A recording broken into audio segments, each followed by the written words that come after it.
Kuya Murphy, ano masasabi mo magkakaroon ng rally ang mga Pinklawan at mga makakaliwa at ang mga pare? Okay. Kakaroon ng rally sa katapusan. Sinasabi at panawagan ng mga Pinklawan tsaka ng mga pari. Actually, nagrarally sila para saan? Nagrarally sila kunwari para sa anti-corruption. Pero ayaw naman nila pababain ng presidente. Na ang presidente naman talaga ang siyang pasibuno ng mga nakawan sa gobyerno at ang pinsan niya na si Martin Romualdez. O, bakit ayaw niyo pababain? Ano yung sinisigaw niyo sa kalsada? Ano yung hinihintay niyo kayo mamuno? Wala nga kayong mapatunayan.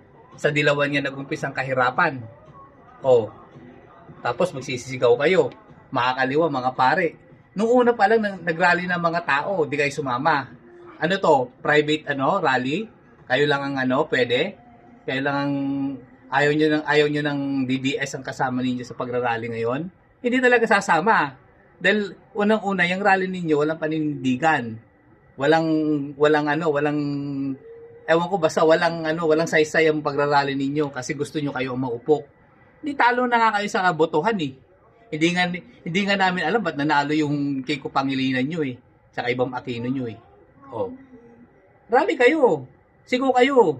Oh, wala naman kayong isisigaw. Anti-corruption lang sisigaw nyo. Wala naman kayong gusto pababain. Huwag na kayo dyan. Huwag na kayo sumama dyan sa rally na yan. Okay po, Kuya Murphy. Salamat po.